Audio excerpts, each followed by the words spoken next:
Olá, muito boa noite. Vamos botar o nosso título aqui: Filhos emocionalmente fortes. Olá, muito boa noite. Sejam muito bem-vindos a esse nosso bate-papo, a essa live que nós vamos falar de um assunto tão importante, não é? Tão importante que foi um assunto pedido por vocês mesmos. Então, sejam muito bem-vindos, muito boa noite. Eu sou Lu Mesquita, eu trabalho com desenvolvimento emocional das pessoas, desenvolvimento humano. Eu desenvolvo inteligência emocional das pessoas, inteligência comportamental, inteligência espiritual.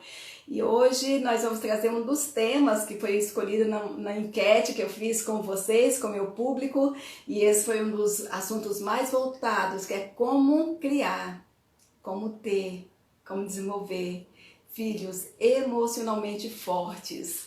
E aí, é um tema tão importante, tão intrigante, né? Então sejam muito bem-vindos todos vocês. E hoje eu vou chamar aqui, eu tenho uma convidada super especial, que é a Débora Rosa. Eu já vou colocá-la aqui, que vai nos ajudar aqui nesse bate-papo. Cadê a Débora? Vamos esperar ela entrar aqui.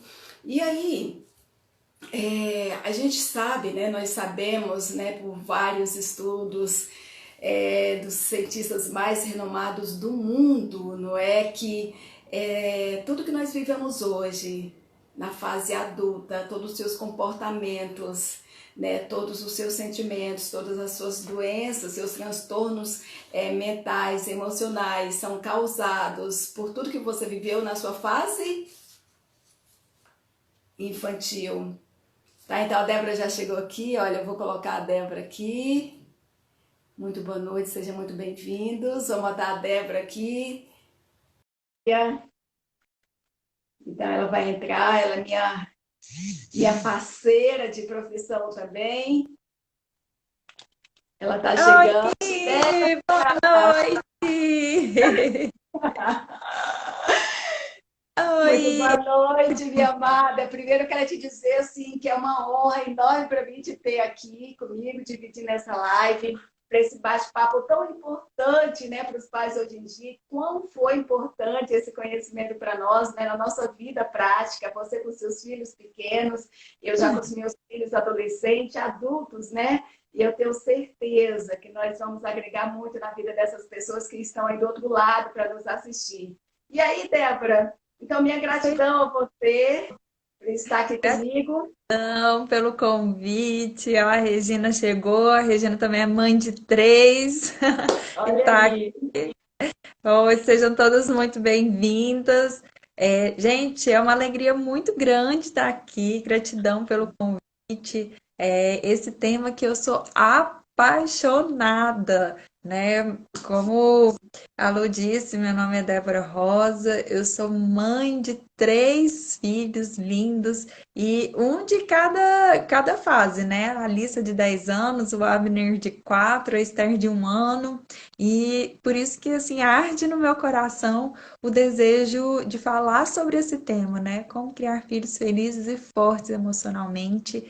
Então, algo que eu é missão para mim, é propósito. Quero contribuir muito com vocês, porque eu tenho aplicado na minha vida, no meu cotidiano, uma metodologia cientificamente comprovada. Então, a gente não vai falar nada assim do que eu acho, né? Do que eu simplesmente acredito, mas de uma metodologia cientificamente comprovada que tem feito diferença no meu lar e espero fazer diferença na vida de vocês também e na vida de milhões de pessoas. Então, assim, gratidão pelo convite e vai ser um prazer estar contribuindo aqui com você. Vai ser sensacional. Olha, eu trouxe a Débora porque ela vivencia isso com os pequenininhos, né? O meu filho tem 17 anos, já vai fazer 18 anos. A Luísa tem 22 anos, vai fazer 23 anos. E assim, eu descobri essa metodologia muito depois, quando eles já estavam maiores, né? E eu sinto hoje as lacunas que eu provoquei neles, embora eu tenha sido restaurada emocionalmente, né, ter curado minhas feridas emocionais, eu vi o que eu causei neles. E hoje a minha bandeira também eu trato sim jovens, mas o meu público maior são pais e mães, né? Então, assim, o meu grande sonho, Débora, é levar esse entendimento, esse conhecimento para todas as mães, todos os pais do mundo inteiro, para que nossos filhos sofram menos possível, né? Então, assim, quando eu vejo um jovem que fala assim para mim, Lu, você acredita que eu tinha que mentir para os meus amigos que a minha mãe não me deixou ir dormir na casa delas, mas assim, minha mãe nunca negou nada, minha mãe nunca se importou comigo, minha mãe nunca cuidou das minhas necessidades. Né? Quando eu era pequena, eu tinha os dentes todos cariados, porque minha mãe nunca me levava ao médico. Minha mãe só me levava ao médico na emergência. Isso é um tipo de negligência dos pais, né? Então, os pais que se entregam ao trabalho e não acompanham o crescimento dos filhos, né, no pediatra, com uma consulta regular, e só vai levar o filho nas emergências, né? Então, isso, assim, é uma falha gravíssima que nós cometemos com nossos filhos, né? O quanto eles se sentem rejeitados, o quanto eles se sentem não cuidados, né? Porque eles só vão ao médico nas emergências quando eles já estão passando mal, muito mal, né? Então, assim, eu fico muito Uhum. triste quando eu ouço isso de uma pessoa de 37 anos, de 40 anos, né? O quanto que essas marcas refletem no nosso comportamento como adultos. Você atende pais também? Tá falhando para mim ou se é para todo mundo? Tá, Escreve aqui nos comentários se tá falhando para vocês também. Se é o horário, mas eu tá não tô falhando? ouvindo. Gente, dá um joinha para nós se a comunicação realmente está falhando, porque aí a gente faz aqui É, uma fa- contingência. deu uma falhadinha para mim. Não sei se foi só para mim, se foi para todos. A sua tá falhando para mim. Olha, o Anderson tá dizendo que está ok. Só o da Só Débora, tá dizendo que a sua tá travando. Débora, você tá no 3G ou no Wi-Fi, Débora? tô no Wi-Fi do lado da antena aqui. Hoje eu até vim aqui do lado da antena para não ter problema. Diz que a sua tá falando um pouquinho. Ah, tá joia. Ainda tá Tá travando? travando. A Cláudia tá dizendo que já tá travando. É aonde, Cláudia, que tá travando? É a minha da Débora, as duas. Eu vou mudar Diz aí pra agora para nós. 3G para ver se melhora, tá? Tá. Eu já estou no 3G. Vê o seu se melhora um pouquinho, por favor. Espera aí, só um pouquinho, gente. Nós vamos aqui contingenciar. Vamos ver. Só um pouquinho. Fui, mudei para 3G. Acho que agora vamos ver se vai melhorar. Então, vamos lá. Então, eu estava falando, Débora, se você também atende pais. Isso, atendo pais que querem estar principalmente conciliando essa vida profissional com a, né, tanto a paternidade como a maternidade. E está sendo lindo esse movimento de pais, né, homens querendo ser presente na vida dos filhos. Então, hoje eu atendo, faço atendimento com 5 pais, homens e também mulheres, querendo estar conciliando tanto a vida profissional como, né, essa questão dos filhos, né, como ter sucesso profissional e sucesso também de como criar filhos felizes e fortes emocionalmente. Então, isso eu acho fantástico. Fantástico isso. E assim, felizmente, as pessoas estão despertando para isso, né? Que coisa boa. Eu vejo que mais pessoas estão procurando, né? Pelo coaching ou uma terapia, mas estão procurando, e isso é importante, né? Porque, veja só, eu fui uma das pessoas que, assim, a minha carreira profissional era muitíssimo importante para mim. eu tinha uma gana por ser bem-sucedida profissionalmente e acabava que eu me dedicava muito mais tempo à minha vida profissional do que à minha vida familiar, né? A minha vida de mãe, a minha carreira de mãe, assim, ela foi muito negligenciada. Então, assim, eu posso dizer hoje de cadeira o quanto que depois eu me culpava por isso, né? Então, eu usava todo o tempo lá fora e ficava aquela culpa, síndrome da culpa da mãe imperfeita, da mãe negligente. Eu convivi com isso durante algum tempo, né? E eu acredito que muitas mães aqui sofram, sofram com isso também, né? Porque a gente esquece que nós somos o que há de mais importante na vida dos nossos filhos. Né? Então, assim, não há nada que substitua um colo de mãe. Não há nada que substitua um olhar dentro do olho do filho, não é? Um colo, até nós, quando nós vamos ter filhos, veja, o que a gente quer ter? A mãe ali perto da gente, não é? Então, assim, o quão importante é a presença da mãe, a presença do pai, né? E o que eu fazia? Eu viajava muito e eu sempre trazia presentes naquela tentativa de suprir essa lacuna. E nunca isso foi suprido, não é? Então, pode falar, você ia falar, Débora? É porque tem muitos pais e mães que encara como se fosse uma gangorra, né? Ou eu tenho sucesso profissional, eu sou presente no lar. Ou eu sou presente no lar e a vida profissional tá aqui. E, gente, tem como sim conciliar sua vida profissional, ter muito sucesso e você também criar esses filhos felizes e fortes emocionalmente. E é algo que até eu vivia isso antes. Antes eu vivia essa gangorra. E quando eu vi através dessa metodologia que era super capaz de tá conciliando tudo isso, eu falei, gente, eu preciso passar isso para outros pais, para que eles possam também estar presentes com os filhos, né? Possam também estar vivendo essa harmonia e também tirando isso, como algo que você falou que assim, gente, é terrível aquele ditado que fala quando nasce uma mãe, nasce uma culpa, né? Esse ditado é Sim. terrível, porque não precisa ter culpa, gente, não precisa, dá muito bem para estar conciliando, né, através dessa metodologia que é fantástica, que a gente vai estar passando um pouco para vocês. Então fiquem ligadinhos até o final, porque com certeza vai ter muita informação preciosa para vocês, informação prática. Então já pega o papel e a caneta para vocês estarem anotando e estarem levando muito conteúdo dessa live, porque a gente preparou algo muito especial para vocês. E até a gente vai fazer um pedido que pega esse aviãozinho, envia aí pelo menos para 3, 4, 5 contatos de vocês, mas pelo menos 3 contatos. Vamos fazer essa corrente do bem. Quantos pais, quantas mães, né, estão vivendo hoje em culpa, não estão sendo presente no lar deles.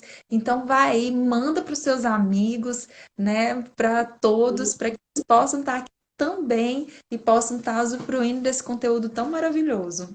Isso, eu estou fazendo isso nesse momento, você percebeu, né, Débora? Então, se você puder mandar aí também para suas mães, para os seus pais aí, que você atende, estou mandando aqui para todos eles. E eu peço que você mande também. Acho que mandei para umas 30 pessoas aqui agora.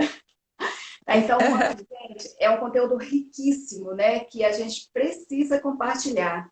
Então, é isso. Então, a grande pergunta é: como podemos educar crianças felizes no meio dessa sociedade tão exigente, né? No qual não temos tanto tempo quanto gostaríamos de ter. Então, a Débora já trouxe aqui um pouquinho da metodologia. Hoje eu aplico essa metodologia para adultos, né? Eu vejo hoje que nós temos que tratar são os pais realmente, que os nossos filhos serão a sociedade de amanhã.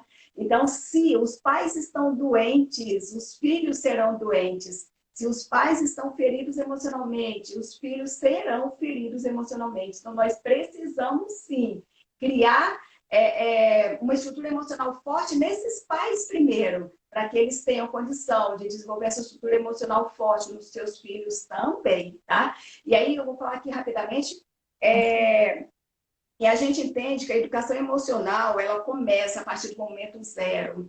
A educação emocional começa a partir do momento zero, tá? E aí eu vou falar um pouquinho aqui de todas essas fases. É bem rápido, mas eu vou falar de todas elas e para depois a Débora abrir aí a metodologia que vocês vão dizer assim, nossa, então tem uma chance, tem salvação. Tem.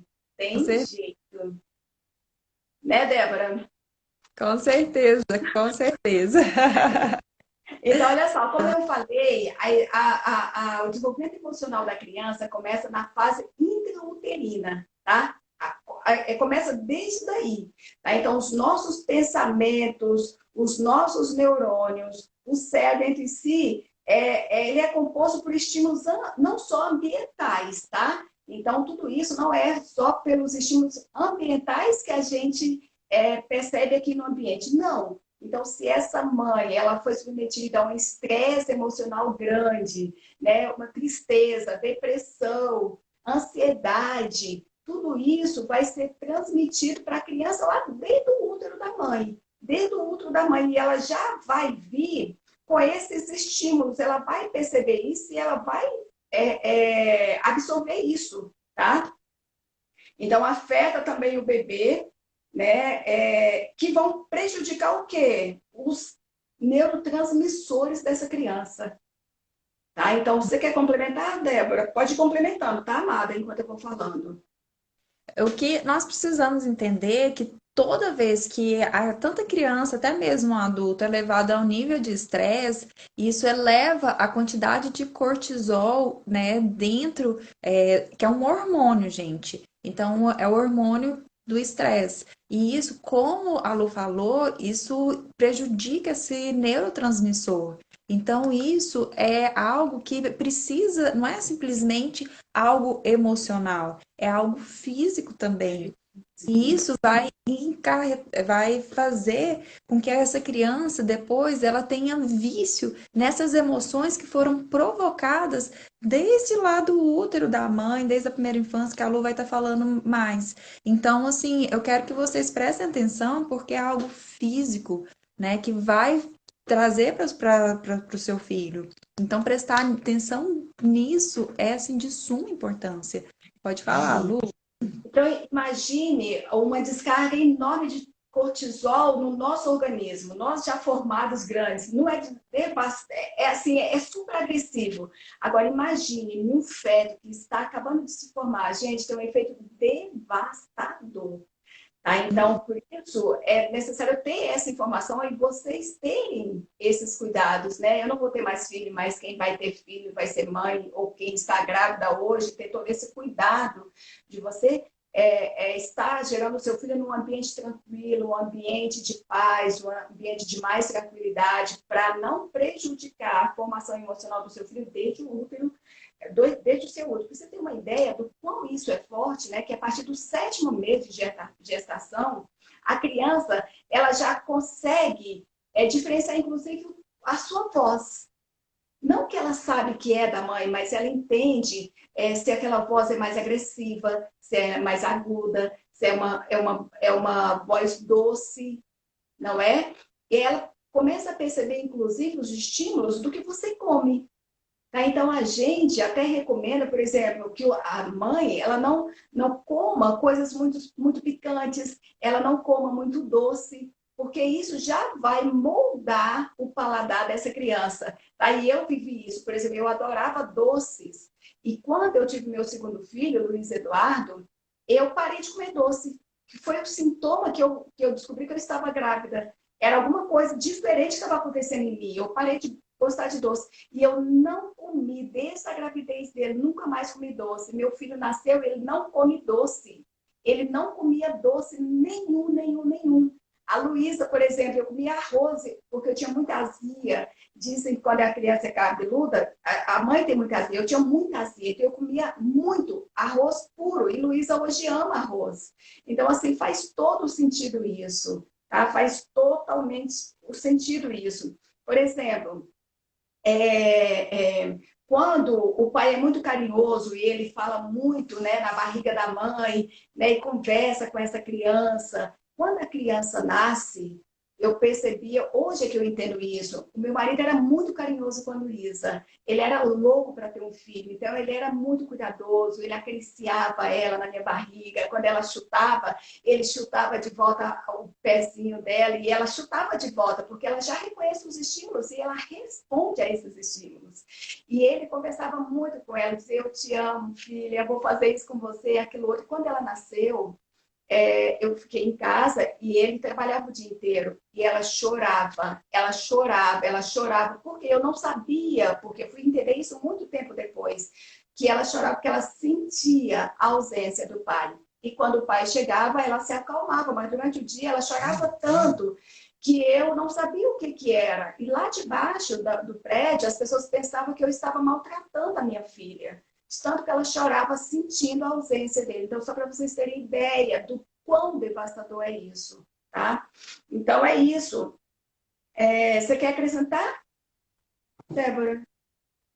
É isso mesmo, é muito importante esse contato, né, desde a barriga da mãe.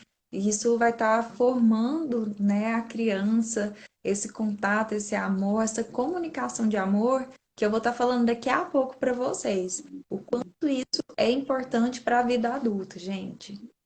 Então, imagine, isso foi um lado positivo, mas as gestações que não ocorrem não lá desta forma, não é? Que a mãe teve que abortar, fez várias tentativas de aborto, o pai espanca a mãe, né? A mãe, em função desse contexto familiar, todo negligenciado e totalmente disfuncional, o que, que ela não vai estar gerando de estímulo para essa criança, para esse feto, né?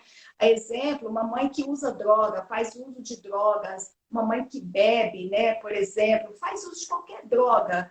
Gente, isso tem um efeito devastador na criança. Olha só, uma pessoa que bebe, que é viciada em álcool, por exemplo. O álcool, a gente sabe que ele desgasta as paredes cerebrais, ele destrói gordura no nosso cérebro. Destruir gordura no nosso cérebro significa destruir camadas cerebrais. Então, essas crianças já vão nascer com o quê? Deficiência cerebral, tá? Ela tem primeiro, ela nasce com uma tendência de mexer com drogas, né? Ela nasce com essa tendência, e outra, é provável que ela nasça com deficiência cerebral, tá? Com déficit desses neurônios, né? Que a droga vai destruir no nosso cérebro. Uso de álcool, isso é de álcool, né? O uso de droga. A droga, ela tem o quê? Uma quantidade enorme de dopaminéticos, né? Que é a dopamina. Isso em excesso. Então, a criança vai nascer com a tendência de uso de droga por causa desse excesso desse hormônio aqui, né? Que vai gerar um vício, como a Débora falou, emocional para a criança. Ela vai ficar dependente daquela química, tá? E aí eu vou falar rapidamente aqui do aleitamento materno, como é importante o aleitamento materno, não é? Os estudos, tanto nacionais quanto internacionais, demonstram a importância do aleitamento materno. Por quê, Lu? Porque durante o aleitamento materno é onde se estabelece o maior vínculo emocional da mãe com o filho. Tá? Então, como? Além do leite ter as suas características proteicas, né, comprovadas, tanto é que ela alimenta o filho até o quarto mês, né, só com o leite. Mas não é só isso. Tá? É o contato físico, é o contato do olhar, que tudo isso vai fazer a criança se sentir amada, se sentir protegida, se sentir acalentada, né? Então, o olhar da mãe com o filho. Por isso que hoje no coach a gente usa o V0, né? Que é um exercício poderoso de reconexão emocional que a gente faz, né? Entre os pais com os filhos. A Débora vai abordar bem isso lá daqui a pouco. Eu vou acelerar aqui. Mas tem estudos que mostram, fizeram estudos com ratos, e eles repararam que alguns ratos morriam muito cedo, e eles foram observar que ela não tinha nenhuma deficiência no corpo do rato nem nada, mas eles morriam simplesmente porque a mãe nunca olhou no olho desse filho. Porque existe, eu vou até ler para vocês aqui, que eu não decorei, Existe o lóculo cerúleo, que é uma região do cérebro que só é ativado, essa região no cérebro da criança, quando existe o contato do olho da mãe com o olho do filho. Você sabia disso? Que quando a criança nasce, o primeiro olhar que ele deve ver é o olhar da mãe. E é por isso que o pediatra, ele corre ali, limpa rapidinho, e antes da criança abrir os olhos, ele corre para colocar no peito da mãe e para que o primeiro contato visual seja o olho da mãe, da própria mãe. E aí, essa área do cérebro é ativada. E hoje, quando a gente faz o P0, é porque nós estamos ativando só agora essa área do cérebro, sabia? E nós recuperamos emocionalmente essa criança, tá? Então, a fase do aleitamento materno É, eu tenho três filhos, né? Os dois primeiros eu consegui amamentar, a terceira não.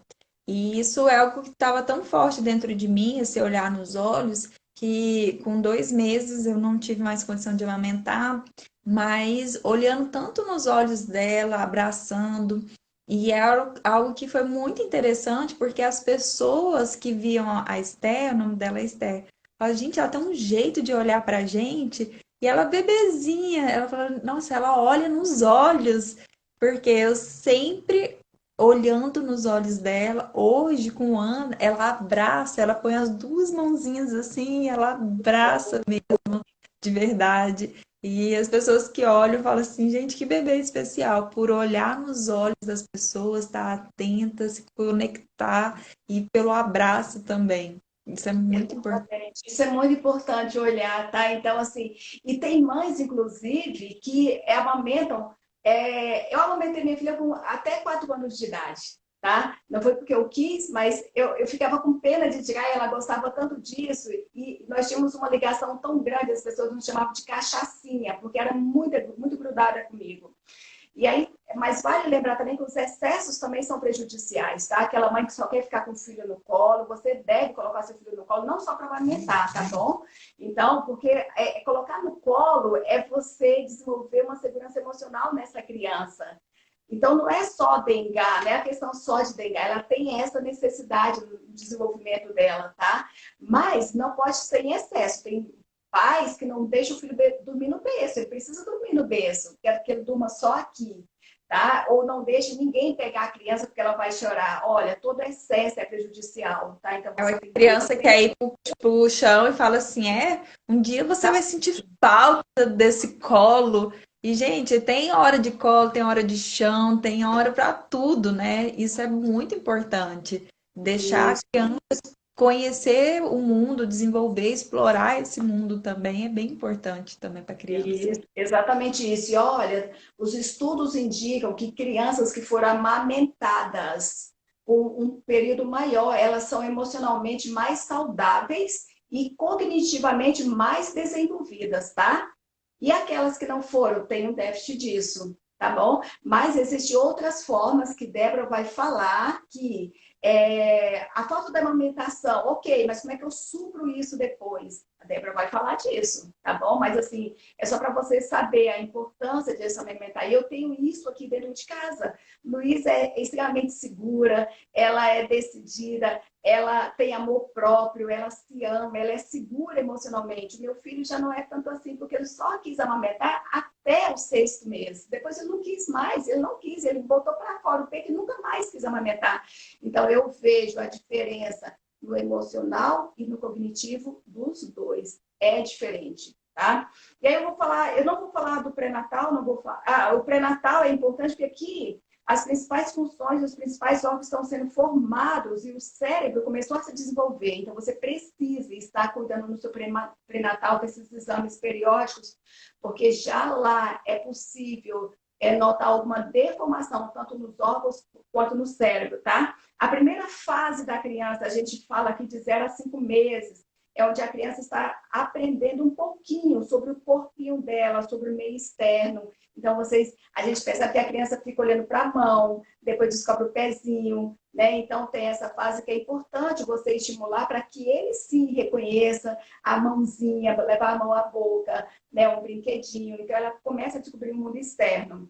Tem a outra fase, que é o de 2 anos de idade, que é quando a criança já sabe andar e ela está começando a falar. Então, a importância de você, a criança caiu, deixa a criança cair e levantar, né? Então, motivar, não, a criança caiu, você não corre lá e pega aquela criança para passar insegurança nela. Não, filho, tratar isso com naturalidade, né? Validar essa criança para ela saber que caindo ela vai aprender a andar. Então, isso tudo faz parte da preparação emocional dessa criança.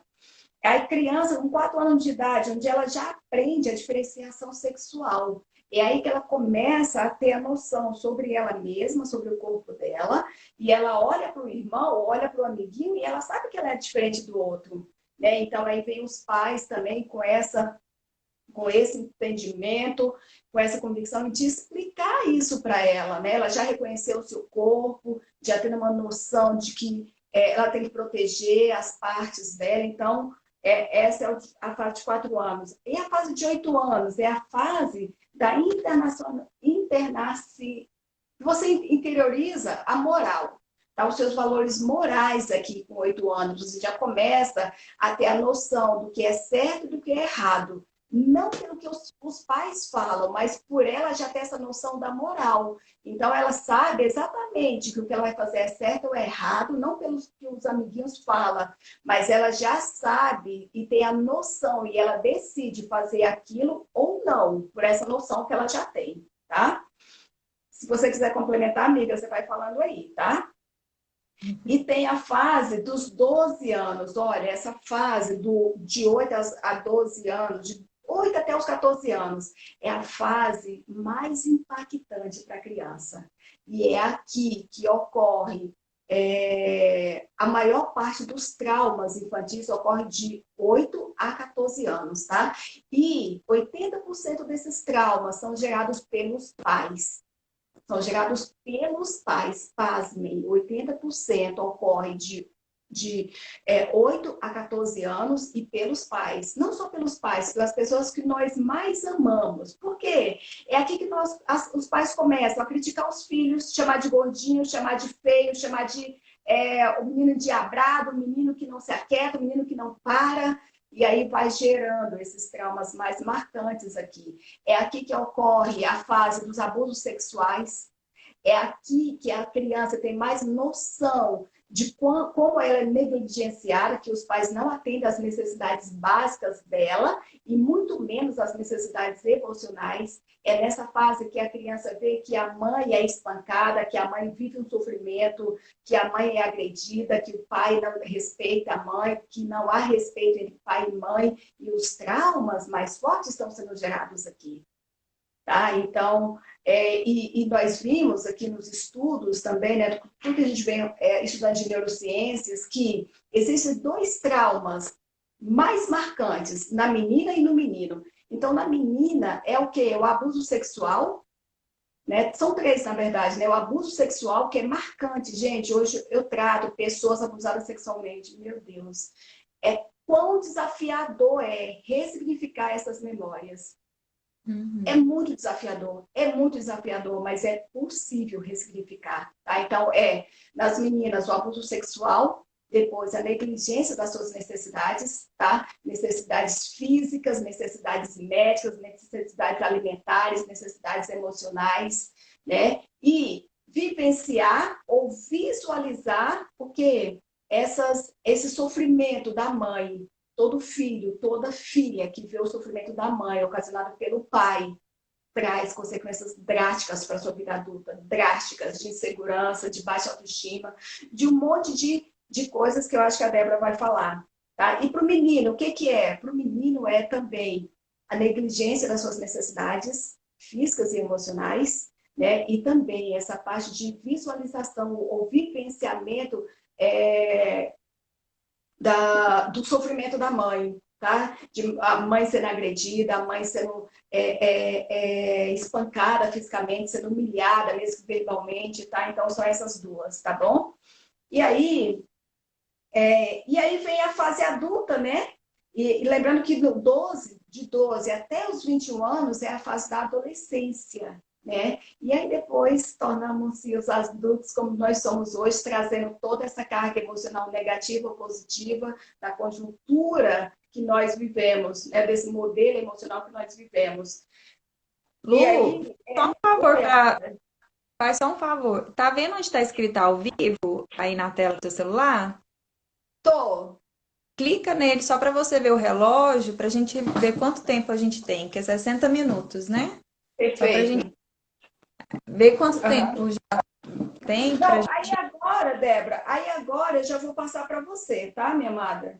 Já vou passar para você, para você falar, já está em 34 aqui. Eu só vou encerrar aqui falando uma questão que eu acho que é importante falar também, que tem os adultos que nunca crescem, né? Elas nunca crescem, que a gente chama da fase do Peter Pan. São adultos que, por estrutura emocional, né, ou por decisão, ela sempre vai ser infantilizada. Ela nunca vai, né, se tornar um adulto de fato. E aí é isso. Tem a questão da obesidade, mas nós vamos falar depois, se der tempo, Débora, tá? Então, o que nós queremos trazer para vocês? Olha só, tudo isso que nós passamos para os nossos filhos gera neles depressão. Aí eu quero trazer um dado chocante aqui, que 25% das crianças hoje elas sofrem depressão, tá? Só que a depressão na criança, ela tem sintomas diferentes do adulto, tá? Então, a criança com depressão, ele fica com humor depressivo, fica hiperativo, agressivo, sem concentração e com rendimento escolar baixo, tá? E o que acontece? Os pais vão logo procurar ajuda. E qual é o primeiro diagnóstico? Se o seu filho é hiperativo. E não é. Somente 2% dessas crianças com depressão têm efetivamente são hiperativos. Tá? Então, o seu diagnóstico ele é demorado, é importante que você procure um profissional que seja credenciado, habilitado, experiente, porque não é fácil esse diagnóstico. Muitas vezes os profissionais estão diagnosticando errado essas crianças e dopando essas crianças, tá? Quando, na verdade, é falta de quê? Atendimento às suas necessidades básicas e emocionais. E é aí que agora, porque a primeira estratégia do pai é procurar tratamento para o filho.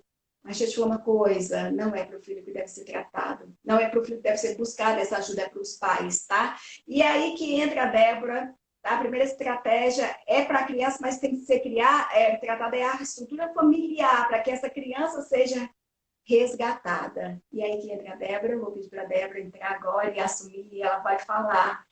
Lu, tem jeito para isso, sim, nunca é tarde. Existe um jeito de resgatar essa família para que essa criança seja resgatada. Amiga, vai lá. Certeza. É muito importante isso que você falou, né? Gratidão pela sua contribuição.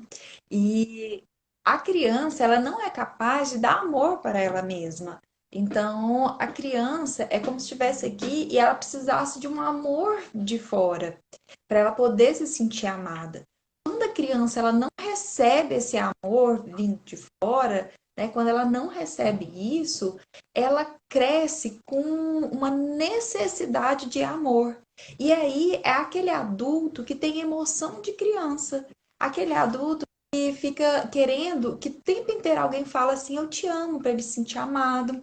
É aquele adulto que explode sem motivo, que igual criança quando dá birra, já viu criança quando dá birra? Tem adulto que tem emoção de criança, né? Tem aquele adulto que não consegue demonstrar amor por ele mesmo porque ele não recebeu essa linguagem de amor quando criança.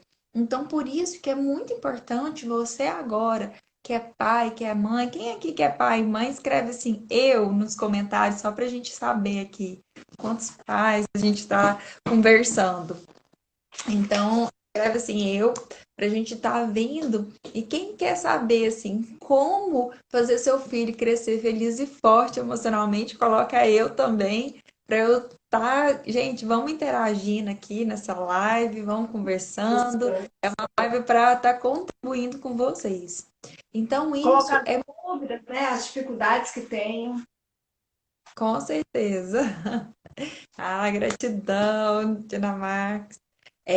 Por estar com.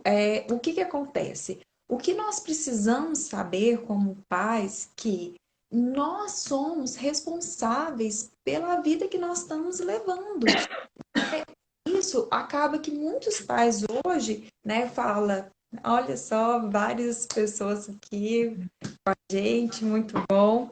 É muito importante, primeiro, essa consciência que eu, como pai, como mãe, eu tô no controle da minha vida e do meu filho também. Eu vou conduzir isso. Porque muitas vezes eu fui esse tipo de mãe. Ah, não, é porque meu filho tem hiperatividade. Ah, não, é porque minha filha é nervosa. É porque sempre colocando a culpa nas outras pessoas e sempre fazendo de vítima. E eu comecei a olhar o quê? Eu posso assumir o controle da minha vida. E é a partir do momento que eu, como mãe, mudei, os meus filhos mudaram. Gente, isso é incrível. E como que foi? Primeiro, assumindo a responsabilidade do meu lar e comunicando a perfeita linguagem de amor. Então, isso, daqui a pouco eu vou estar falando um pouco mais sobre essa perfeita linguagem de amor, mas a criança, ela tem até um estudo científico do Henry Bergson, ele foi vencedor do Prêmio Nobel e ele afirma das 6 principais memórias. E agora eu quero perguntar, você pai, vocês têm colocado, né, têm vivenciado essas 6 memórias que são tão importantes na vida dos seus filhos? Né? Primeiro, assumir a responsabilidade. Segundo, as 6 principais memórias. A primeira principal memória, gente, de amor. O quanto é importante o seu filho se sentir amado. E não é simplesmente, ai, Débora, eu amo. Tá, mas o quanto seu filho tá sabendo que você ama ele? O quanto você tem falado com palavras, com atos, com ações? O quanto seu filho, ele realmente tem certeza e segurança. E é tão injusto porque tem pais que no momento de raiva falam assim: "Ah, menino, mas você é muito, você é feio, né? Você é uma pessoa ruim, como você fez isso?" Gente, a criança se sente não amada. Então a gente precisa tomar cuidado com as nossas palavras, porque as nossas palavras, da forma que é colocado muitas vezes, ela tem falado que nós não amamos o filho. E olha só, nós pais que amamos tanto esse filho, fazemos tudo por esse filho. E aí essa comunicação de amor. E isso não é falar, Débora, eu amo meu filho, eu faço tudo pelo meu filho. Tá, beleza. Eu abro minha felicidade pelo meu filho. Já ouviu alguém falando assim, Lu? Eu abro mão de ser feliz pelo meu filho. Só que olha só, né? Tem um livro que é o de maior sabedoria que existe no mundo, que é a Bíblia. Né? Independente da sua religião, é o livro que tem mais edições, é o livro que é mais lido e tem sabedoria nele. E ele fala: ensina a criança no caminho. É você sendo e passando o que você é para a criança. Então você precisa ser feliz, você precisa, né, cuidar das suas emoções. Né? Tem um ditado que eu gosto muito que fala assim que as nossas atitudes falam tão alto que os nossos filhos não escutam a nossa voz. Então, a forma de você criar filhos felizes e fortes emocionalmente, primeiro é você sendo feliz e forte emocionalmente, você cuidando das suas emoções e você demonstrando isso para os seus filhos. Então, cuida das suas emoções para que você possa demonstrar esse amor e criar essas memórias. Que a primeira memória que eu falei é de amor, é de conexão, né? Olhar nos olhos, falar eu te amo, estar presente, é estar junto, é sentar no chão, mesmo depois de um dia cansado. E isso você mostra para o seu filho que ele é pertencente. A segunda memória é pertencimento. Gente, quanto é importante você mostrar para o seu filho que ele pertence a esse núcleo familiar. Gente, isso, se eu pudesse, né, falar para vocês o quanto isso é importante, porque o quanto nós adultos nos sentimos rejeitados em várias situações, porque nós não conseguimos passar essa memória de pertencimento para os nossos filhos. O filho geralmente não tem, algumas famílias, os filhos não têm direito de escolha, o filho, né? Ah, criança não tem direito de voz, não. Ah, não, criança não é bom. Não, criança, sai pra lá, se quer é coisa de adulto. É claro que realmente tem hora que é de adulto, mas como que você fala isso? Como que você tem comunicado? O quanto você tem falado assim, filho, vem cá, vamos participar disso. Filho, você é bem-vindo aqui. Filho, é bom estar perto de você. Gente, Olha para vocês verem o tanto que isso é sério. Isso lá nos Estados Unidos, numa cidade, me falhou a memória, mas depois vocês me chamam no direct que eu passo para vocês. Começaram a morrer pessoas aleatórias. E eles começaram a pesquisar isso, falando assim, uai, como assim pessoas estão morrendo? E aí, e não tinha conexão uma com a outra, e começou a morrer. E aí viu, né, graças a Deus descobriram, é uma gangue que para os meninos fazerem parte dessa gangue, eles tinham que matar uma pessoa aleatória, uma pessoa que nunca viu. E ia lá e matava. E perguntar para essas, né, era adolescente, praticamente criança. Por que que vocês estão fazendo isso para esses adolescentes? Eles falaram para me sentir aceito nesse grupo. Quando os nossos filhos não têm uma memória de pertencimento no lar. Olha só o absurdo que esses adolescentes estavam fazendo só para se sentir pertencentes, né? E isso vai muito além do que a gente imagina. Crianças, adolescentes e adultos permitindo ser abusadas emocionalmente, fisicamente para se sentir pertencentes, né? Quantas pessoas só porque entram no lugar e as pessoas falam assim: nossa, ninguém falou comigo. Elas se sentem rejeitadas porque elas não criaram essa memória de pertencimento. Segunda, terceira memória. Débora, como é que ele se sente pertencente? Então, você sempre trazer, acolher essa criança, é olhar nos olhos, fazer essa linguagem de amor, permitir que eles sintam essa participação no lar, que eles são importantes no lar. A criança é importante no lar, sim, gente. Eu Da não sei se tarefinha, né, Débora? Das tarefas que eles são responsáveis, eles se sentem parte dessa família, que ele tem um papel importante ali. isso, né? Algumas pequenas decisões, deixar essa criança participar de pequenas decisões, tarefas no lar, quando eles chegam, mostrar o quanto eles são importantes, né? Quantos lares falam, não, criança não é importante, não, criança não tem que ser ouvida, não, criança. E aí ela não se sente pertencente. A, nós vamos para a nossa terceira memória. Eu vou correr aqui um pouquinho, gente, por conta do nosso tempo, para ver se eu consigo falar assim com vocês, contribuir, né? Queria contribuir muito. A gente Então, faz a número 2, a gente faz a parte 2. com certeza. Primeira, amor. Segundo, pertencimento. Terceira, importância.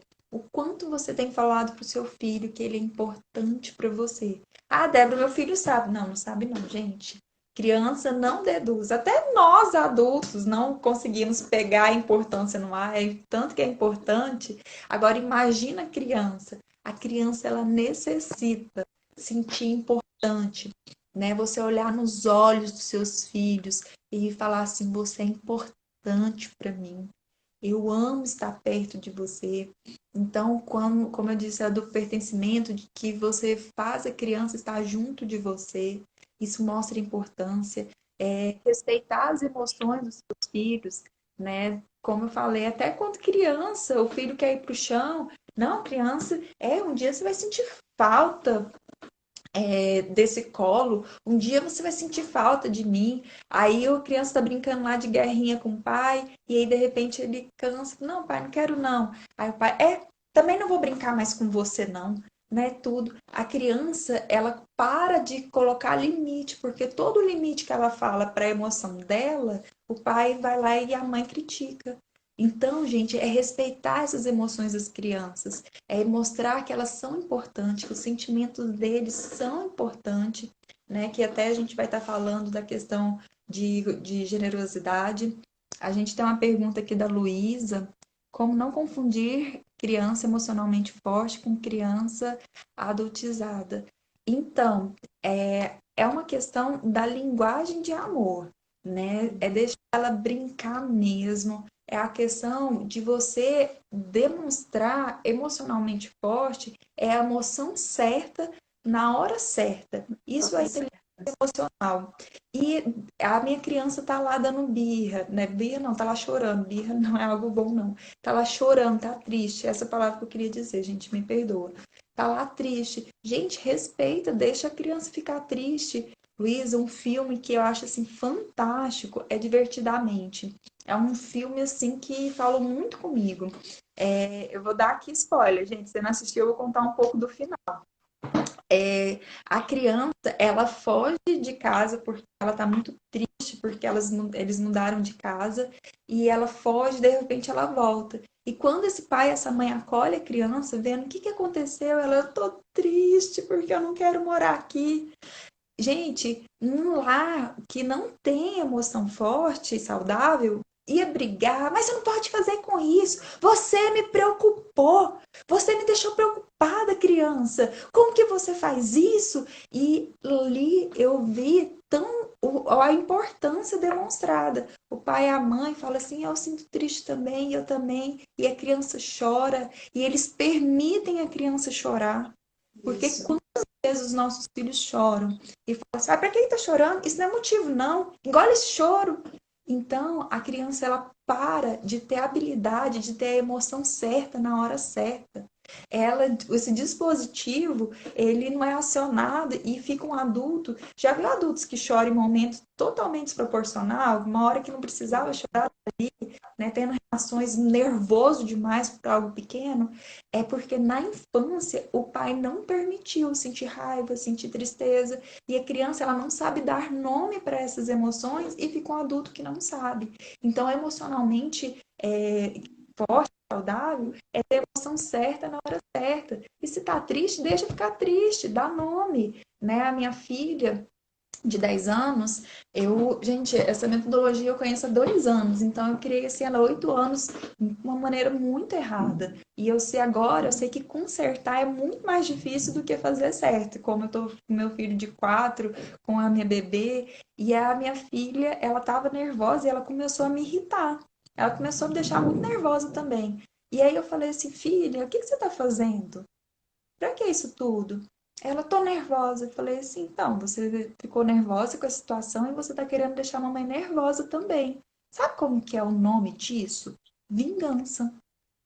Isso Sim. é o sentimento que você tá sentindo. Você quer se vingar porque você tá triste e você agora quer me deixar triste também.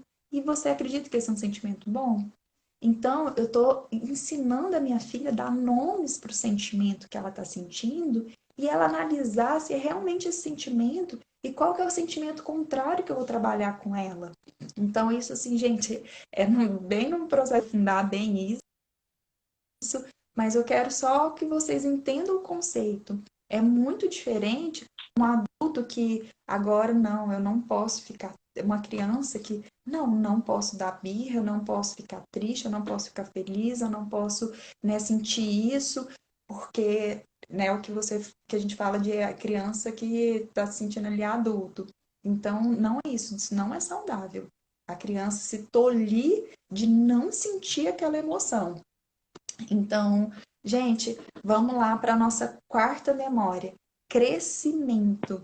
Então, gente, ser criança é bom. Ela precisa ter essa memória de crescimento, de brincar, de fazer coisas de criança, de não ter uma preocupação excessiva. Eu não estou falando de esconder coisas da criança, do que acontece na casa, mas deixar a criança ser criança, né? De ter essas memórias de criança, de brincar, de poder fazer, né, essas criancices. Gente, criança faz criancice. E não tem como, e graças a Deus que elas pulam, elas brincam, elas ficam felizes demais. E isso é muito importante, porque quando você começa a tolir isso, você está tirando uma memória muito importante que vai depois prejudicar ela para ser um adulto feliz e forte emocionalmente. Então, criança que tem preocupação excessiva, nós temos situações onde há inversão de papel, onde a criança ela acaba assumindo o papel de mãe e a mãe ou o pai, né, começa a ter o papel ali de filho. É uma criança que está o tempo inteiro querendo cuidar desse pai, dessa mãe, e esse adulto o tempo inteiro deixando essa criança cuidar. E tem pai que até fala assim, mas eu faço isso por você, como que você tem coragem, né, de falar assim comigo? Você tem que me ajudar, e começa a fazer essa chantagemzinha emocional e coloca nessa inversão de papéis. Então, gente, é deixar a criança ser criança mesmo. sem inversão de papéis, sem querer colocar a criança como responsável pelos sentimentos desse adulto. Gente, isso é até crueldade. Colocar a criança, né? Olha, a mamãe tá triste porque você deixou a mamãe triste, papai tá triste porque você deixou aquele papai triste.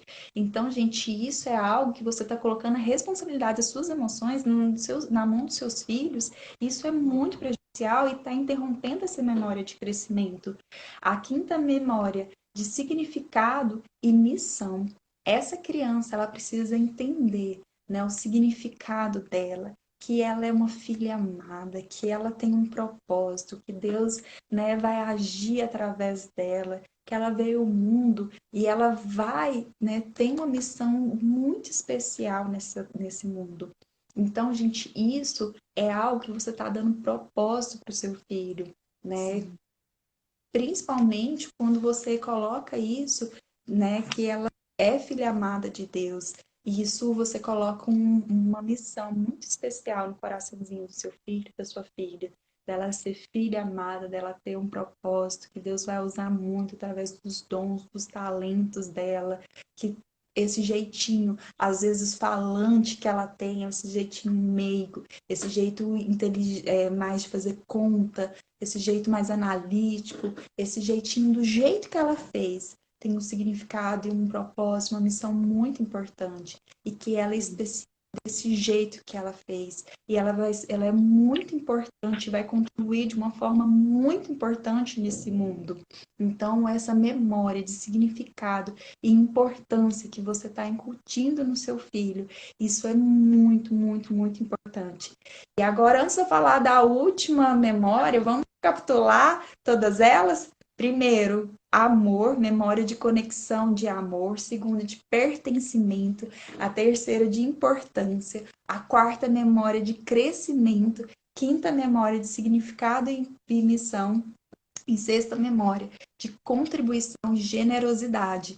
Gente, isso é sempre uma mão dupla. Eu ensinando meus filhos a serem generosos com as outras pessoas, se importando com os limites das outras pessoas, se importando com outras pessoas e também esse adulto se importando com essa criança.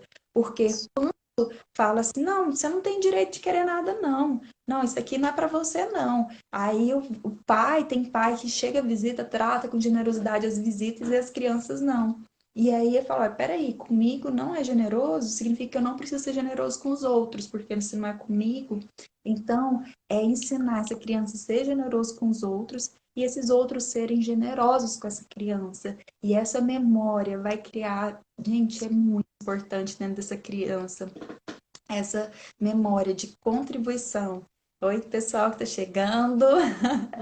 De contribuição, de generosidade, isso é muito, muito, muito importante. Essa criança, né, contribuir com as outras pessoas. Eu peguei minha filha, juntei os brinquedos dela, a gente foi no orfanato doar esses brinquedos. E isso, gente, ela sentiu tão importante. Ela não só doou os brinquedos, mas ela sentou no chão, brincou com aquelas crianças, o meu filho também.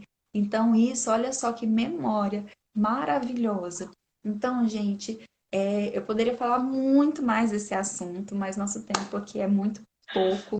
Então, quanto tempo a gente tem, Lu? Débora, vai acabar, faltam 2 minutos. Mas assim, Débora, eu já queria fazer o compromisso de você vir, voltar e falar só do Cis Educar. O que você acha? Acho maravilhoso. Pode ser Gente, na próxima segunda, porque toda segunda eu faço essa live. Então a gente vai fazer filhos, como criar filhos emocionalmente fortes, parte 2, pode ser? com certeza, com certeza. Tá Pode sim. bom. Vai ser um prazer contribuir na vida de vocês, gente. Mas aí encerra a sua fala. O que mais você quer encerrar a sua fala com um recado para eles? Eu quero agradecer muito a presença de vocês que estão aqui até agora acompanhando essa live. Gratidão por vocês estarem acompanhando aqui. Gratidão, Lu, pelo convite. Fiquei muito honrada de estar aqui. Beijo para vocês. Qualquer dúvida, manda um direct para mim. Qualquer dúvida, gente, pergunta para mim, porque vai ser um prazer responder vocês, né? Sigam lá meu Instagram, porque tem mais informação sobre isso que eu tenho falado. Isso. Débora, minha gratidão enorme. Você foi excelente, foi extraordinário por todas as suas informações. Eu espero que a gente tenha contribuído na vida dessas mães, desses pais aí. E eu quero encerrar o seguinte: olha, que lá no fundo, todos nós sabemos o que nós temos que fazer. Eu penso assim, que lá no fundo, nós sabemos. O que nos falta muitas vezes é a disposição de fazer, né, de gastar tempo com os nossos filhos, não é? Porque até nós queremos sermos amados o tempo inteiro. E os nossos filhos também, eles querem saber se são amados o tempo inteiro. É isso que eles querem, ser amados o tempo inteiro e ter a certeza, a segurança de que eles são amados e aceitos, tá? Um grande beijo. E nós vamos fazer o parte 2 na próxima segunda-feira com a Débora, essa extraordinária, né? Vai Que ser eu o tempo passa muito rápido, tá? Um beijo enorme, gratidão a todos que participaram conosco. Débora, minha gratidão por você, beijão. beijão. Olha, vamos ver se a gente consegue tirar uma foto. Deixa eu tirar os comentários aqui.